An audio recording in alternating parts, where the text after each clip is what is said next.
All right, we are about to dive into the, well, frankly shocking story behind one of the most famous pieces of writing in all of human history. It's a poem about love that most of us think was written for a wedding, but it was actually written for a crisis. You know these words, right? Of course you do. We all do. They're read at weddings, they're on greeting cards. I mean, they're everywhere. For so many people, these words are the definition of perfect love. Beautiful, aspirational, and just serene. But that serene surface, it's hiding a much, much more turbulent origin story. And that, right there, is the big mystery we're going to unpack today. Because this famous love poem wasn't some sweet note sent to a happy couple. No, it was an urgent intervention. It was basically a last-ditch effort to save a community that was literally tearing itself apart from the inside out. And to understand why, we have to go back in time. Okay, so before we can get the letter, you have to understand the city it was sent to, Corinth. And let me tell you, this was no quiet backwater town. This place was a metropolis. Geographically, Corinth absolutely hit the jackpot. It was built on this narrow strip of land, an isthmus, with a huge seaport on either side. Now, this meant any ship that wanted to avoid the super long, dangerous journey around the peninsula had to pass through Corinth. It was the ultimate ancient world shortcut. All of this trade and travel basically made Corinth the Silicon Valley of the Roman Empire. Seriously, it was a total boomtown, a massive hub for commerce, for money, for new ideas. You had people from all over the known world flocking there, and they brought their cultures, their ambitions, and their gods, like Aphrodite, whose temple was a major, major feature of the city. But, as you can probably guess, all of that wealth and diversity, well, it had a dark side.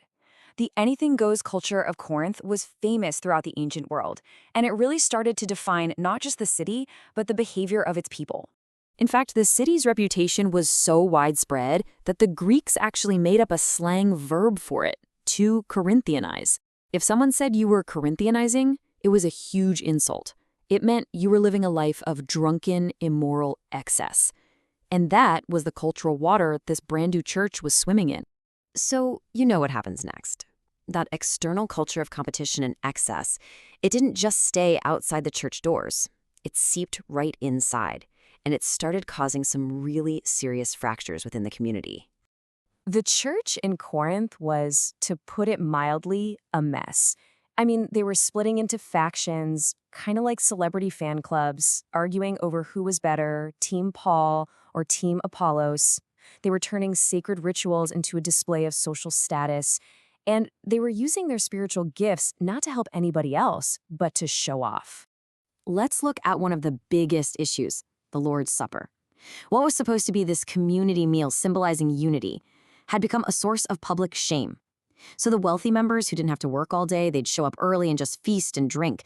And by the time the poor laborers and slaves showed up after a long day of work, there was nothing left for them. Can you imagine? It was a humiliating display of inequality right in the center of their worship.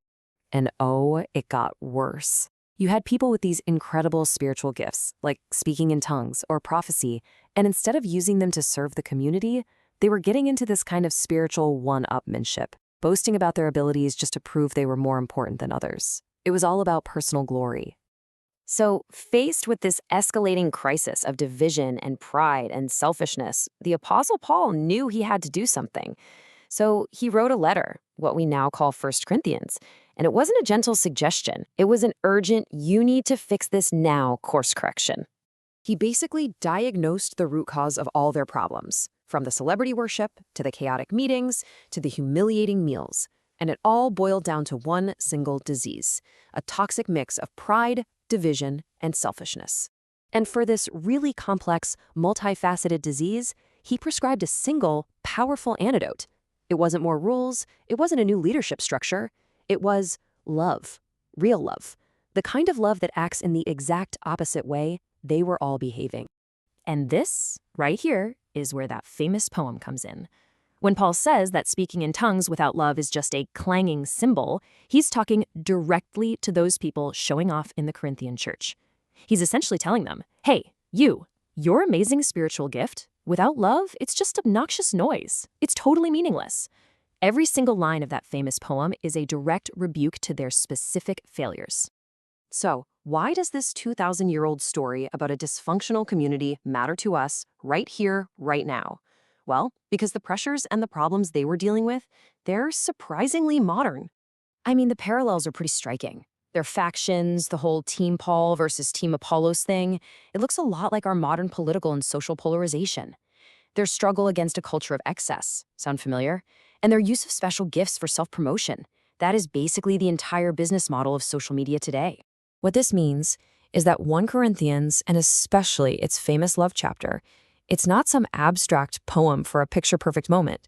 It is a gritty, practical, and totally timeless manual on how any group of people, a company, a family, a community, can fight back against the forces of pride and division that always threaten to tear us apart.